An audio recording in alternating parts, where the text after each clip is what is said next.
Hotheads TV.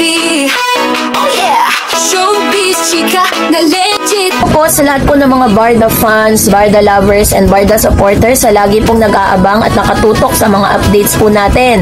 Sa totoo nga po ang mga chika na itong si Mr. David Licauco ay nakabili na ng property at isa pala ito sa mga dahilan kung bakit po siya nagbakasyon sa Siargao. So which mean ini-invalidate niya or parang dinidebunk niya yung usapin patungkol dun sa pagpunta niya dahil nandun si Girl Lalouche na tinatawag na parang sinasabing girlfriend nitong si Mr. David Licauco, no?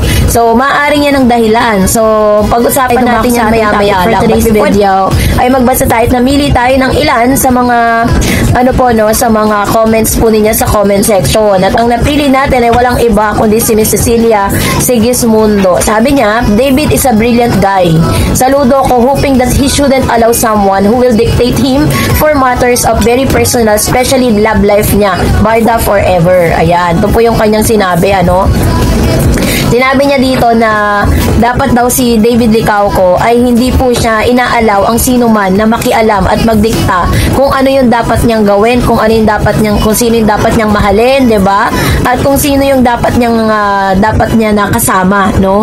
Dapat ganoon. Dapat lahat ng artista is hindi po sila nadidiktahan ng kung sino man kasi in the first place may mga sarili na silang utak, may sarili na silang pag-iisip para po alamin nila at malaman nila kung meron nagmamanipulate sa kanila, 'di ba? So yun po yung parang gustong sabihin ni Miss Cecilia Sigismundo dito. And I think that Mr. David Licauco wouldn't allow anyone to dictate him, no, for matters lalo na po sa kanyang personal na buhay. Kasi ibang usapin na po yun kapag pinakialaman na yung tungkol sa personal na buhay mo, diba? This time, eto na, pag-usapan natin. Dahil si Mr. David Licauco po ay naikwento at naibahagi niya sa kanyang interview na nagsimula rin pala siya bilang extra at nangarap at nagtagumpay. Sabi po ng Bandera na article na ito, sabi niya, bago sumikat ng bonggang-bongga sa mundo ng showbiz, dumaan din sa mga extra challenge ang pambansang Ginoo na si David Licauco. 10 years sa entertainment industry si David at aminado siya na hindi naging madali ang pag-abot niya sa estado niya ngayon bilang aktor sa GMA. At in fairness, sa isang dekada niya sa mundo ng showbiz, ay masasabing matagumpay niyang nalampasan ng iba't ibang hamon ng kanyang hinarap bilang artista. Inamin ni David na hindi naman talaga niya inambisyon na makapasok ang larangan ng aktingan dahil ang tunay niyang pangarap noon ay maging professional basketball player. It's a far-fetched idea. Growing up, feeling ko nung simula, basketball talaga, and then nag-shift siya sa pagka-graduate ko. Naisip kong magnegosyo, pahayag ni David sa panayam niya sa GMA7. Pero nagbago nga ang lahat nang kusang lumapit sa kanyang opportunity sa showbiz. Todo pasasalamat niya sa mga bossing ng GMA7 dahil sa tiwala at suportang ibinigay sa kanya para magtagal at makagawa rin ng sariling pangalan sa industriya kahit paano. Forever daw na ipagpapasalamat ang mga bongga projects na ipinagkatiwala sa kanya ng Kapuso Network tulad ng naging role niya bilang Fidel sa super successful na Maria Clara at Ibarra kung saan sumikat siya sa tambalan nila ni Miss Barbie Fortesa na Barda at bilang Hiroshi sa Pulang Araw. Naging malaking inspirasyon din daw ang pagpupursige sa kanyang career ang mga simpleng role na ginawa niya nung nagsisimula pa lamang siya. May mga roles na naglalakad lang siya, konting linya lang. If I didn't do that, if I didn't start from that, I wouldn't be where I am today, sabi ni David. So malaki talaga yung pasasalamat niya. Naibahagi rin ni David na ang hindi niya pagpasok sa basketball varsity nung 11 years old siya, ang nag-push talaga sa kanya para laging gawin ang best niya. I feel like dahil sa kanya, naging passionate ako sa lahat ng ginagawa ko. Dahil sa kanya, it felt to me like I wanted to reach higher goal, pahayag pa ni David Licauco. So, dito naman po sa usaping ito, talagang sinabi po ni David na talagang nagsimula siya from the scratch. Nobody helped them except himself, no? Talagang tinulungan niya yung sarili niya talaga para umangat. At isa rin sa mga pinagmamalaki ni Mr. David Licauco ngayon, na siya po ay nakabili na at nakapag-invest na, no, ng isang property sa Siargao. Sabi niya, isang bagong investment ang nabili ni David David Licauco sa kanyang pagbabakasyon sa Siargao. O ito ha, ito po ay sulat ng GMA Entertainment News. Sinasabi po nila na one of the major reason why Mr. David Licauco is nagbakasyon sa Siargao para po asikasuhin yung kanya pong property na binibili doon, hindi para makipaglandian sa kung sino. Mahigit isang linggong nagbakasyon si David Licauco sa Siargao pero tila may halong work ang kanyang pahinga dahil nakapag-invest pa siya ng property roon. Sa report ni Athena Imperial para sa 24 oras nitong Martes, September 17, nagbakasyon umano ang pambansang Ginoo sa kabila ng kanyang busy schedule para magkaroon siya ng work-life balance.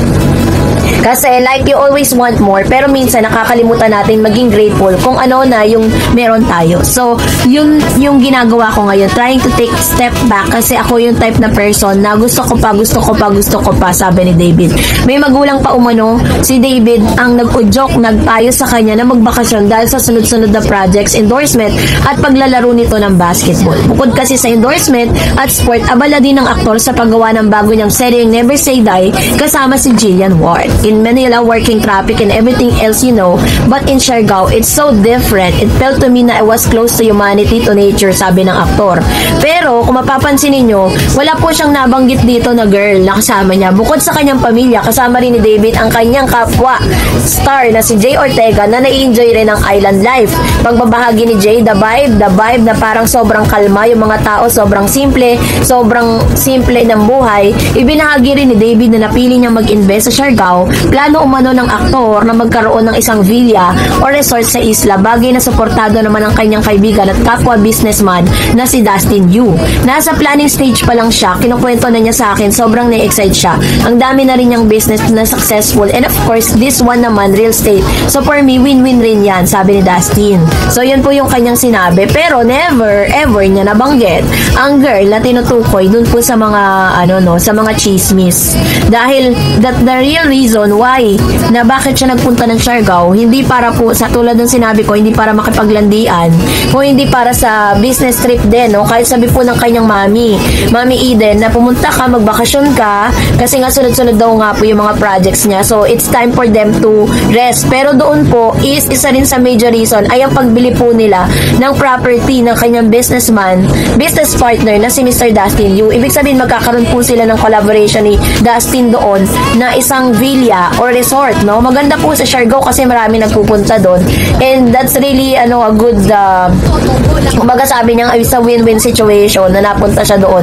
Pero never naman niya nabanggit kasi sinasabi niyang kasama niya doon is yung kanyang kapwa sparkle star na si Jay Ortega, no? At talagang in-enjoy po nila yung kanilang bakasyon doon. So it only shows na hindi talaga totoo na pumunta siya doon dahil yung sinasabi ng mga rumors, no, na nagpunta siya doon dahil nagbakasyon nga daw tong si Alex Manalang doon na hindi naman natin kilala, na hindi man lang natin na ay nako, ewan. So yun na po yun. So ibig sabihin dinidebunk po ni Mr. David Licauco mga chika na siya po ay may kalandian sa Siargao. So kayo po, anong inyong saloobin patungkol dito? Mag-comment kayo sa comment section. And that's it for today. For more videos,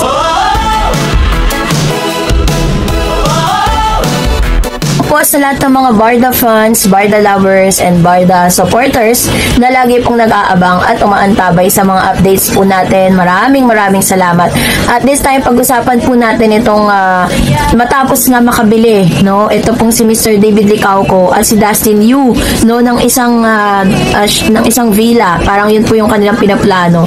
Is marami pong nagsasabi or parang dadalhin nga ba, no? Ito nga ba yung parang surprise or parang dadalhin nga ba ni Mr. David Licauco si Barbie Fortesa at saka si Bianca De Vera na rumor girlfriend din nitong si Mr. Dustin Yu sa Siargao. So pag-usapan natin yan maya-maya lang. But before that, if you haven't subscribed yet to my YouTube, dalawang comment na napili sa comment section. Unahin natin itong si user, wala siyang pangalan pero ang pangalan niya user PH9PX1DZ. Sabi niya, paano mangyayari na magsasawa ang mga fans ng Barda Love Team nga sila? Hindi naman bibigyan ng movie na galing sa GMA, yung unang movie nila kay Direk Cathy yun, sa TKL or That Kind of Love. Sinasabi lang nila yan, magsasawa agad ang mga fans ng Barda. Paano magsasawa? Yan lang initay namin na gawin nila ang movie o teleserye na magkasama sila. O talagang pinaghiwalay sila. Buti pa nga yung bago binigyan agad ng movie, samantalang tong Barda, hindi man pinagsama sa movie at hindi pa nila binigyan tama ba yan? Ginagawan nila safe ng Barda, tagal naming naghintay, tas ganun-ganun lang pala ang gagawin nila sa Barda. Ayan, naintindihan kita dyan, Ma'am Shi, sa yung sa yung sentimiento, kahit naman talaga sino ay magagalit, magtatampo sa GMA matapos ng pagkakahintay natin ng pagkatagal-tagal, tapos magkakaroon sila agad ng solo era. Pero that's really a part of their kasi projects at parte po yan ng kanilang mga pinirmahang kontrata, 'di ba? So ano lang tayo, let's go with the flow. Basta nandyan lang kayo, magiging matatag lang kayong Barda supporters. Masaya na po yung mga yan. Sabi ni Miss Teresa Sal Silva, ang tanong, Ma'am Dareds, what if kung walang manood sa Barda na sobrang tagal nang walang silang project? Mostly, endorsement lang meron sila. Di ba nga, Filipino, pag sobrang tagal na walang project ang isang love team, nagsasawa din sila magantay. Pero okay lang, dahil panatag ako, even real or real sila. Ewan ko sa iba, kasi may mga taong madaling magsawa and magantay ng matagal. Sana bago matapos ang 2025, may project sila. Mas inuuna pa nila ang di naman talent ng Sparkle, ang i-pair kay Barbie. Ayan, to naman yung kanyang komento, no? So, parang sinasabi niya dito, baka daw sa sobrang tagal na pag-aantay ng mga Barda, magsawa na sila at talagang mag-ship na po sila, no, sa ibang mga love team. Well, kung yun po yung magiging decision po ng ilan sa mga Barda fans, wala tayong magagawa doon, di ba? Kasi that's your decision. At hindi po natin pwedeng panghimasukan ang mararamdaman po ng ilang mga Barda fans kung sila'y mainip na. Kasi ang decision making kasi is manggagaling po yan sa management ng Barda, ang Sparkle nga. Kasi sila po yung nagde-decide kung ano po yung mga projects na bibigyan nila para sa mga artista at mga talents nila. Pero, as far as I remember, may nabanggit po si Barbie tsaka si David Licauco that they are going to make another projects na together silang dalawa. So, kamakailan lang or parang kahapon kumalat po yung mga photos na magkasama sila, together po sila doon po sa isang sa McDo, no, kasi pares po silang endorsement noon. So, kasama po sila doon sa event na yon. Kaya, yun po yung ilan sa mga updates patungkol sa kanila. So, doon naman po sa tanong po ninyo na kung magsawa na nga, said earlier, that's your decision po, diba? Kasi panoorin man o hindi ng mga Barda fans yung magiging upcoming projects po nila, yung mga umayaw na, nagsawa na, bayad na po sila doon. Wala na pong bawian yon. Magkakaroon lang talaga ng malaking bonus kapag po sila ay kumita talaga yung kanilang movie or kanilang projects. Yun po yun. At eto na, pag-usapan na natin to kasi matapos ko pong ihatid sa inyo dun sa ating channel na si Mr. Dustin Yu at itong si Mr. David Licauco ay bumili ng property doon po sa Siargao para magpatayo sila ng resort or villa na pinakabagong business venture po nilang dalawa, yung collaboration po nila. Ang tanong ng marami, is it possible na dalhin kaya ni Mr. David Licauco si Barbie Forteza sa Siargao at ganun din si Miss Bianca De Vera na tinuturong rumored girlfriend naman ni Dustin Yu. Kasi si Dustin Yu tsaka si Mr. David mag-best friend.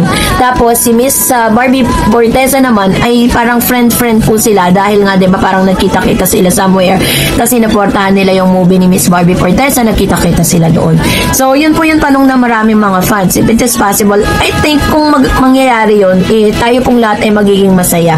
At the same time, I think kung gagawin naman ni Mr. David Licauco, kasi parang nasa planning pa lang sila planning stage pa lang, no? Parang pinagpaplanuhan pa lang nila, pero nakabili na po sila ng property doon. Kasi yun po yung sinabi nitong si Dustin Yu tsaka si Mr. David Licauco na yun nga yung plano nila at isa sa mga kadahilanan kung bakit nagbakasyon si David Licauco sa Siargao.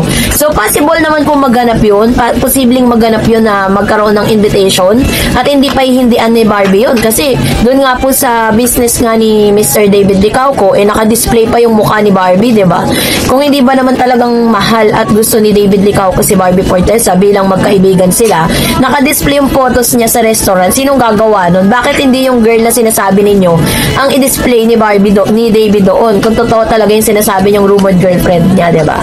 So anyways, kung mangyayari man na magkaroon po ng parang get together sa Siargao, tayo po yung unang magiging masaya for Barbie and David, diba? Kasi it only means na talagang dinedebunk nila lahat ng mga rumors patungkol sa kanilang dalawa.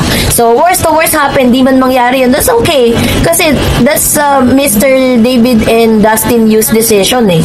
So, pero sa nakikita ko po, medyo matagal pa bago maganap yung mga bagay na yun kasi hindi naman po ganun ka-easy na magpatayo po ng isang villa at magpatayo ng isang resort sa ganung kalaking lugar. Kasi parang medyo mahal kasi yun dahil nga parang ano yun eh, parang talagang spot po talaga na maganda yun.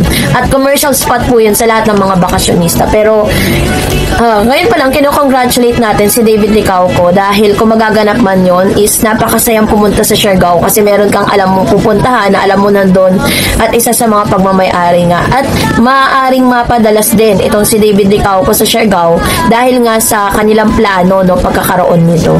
So, kaya naman ngayon pa lang excited na tayo if magaganap nga yung invitation na ito para kay David at Barbie Fortesa, Miss Bianca De Vera and Dustin Yu sa Siargao. So, abangan natin yan ha. At ako po ang unang magbabalita sa inyo niyan.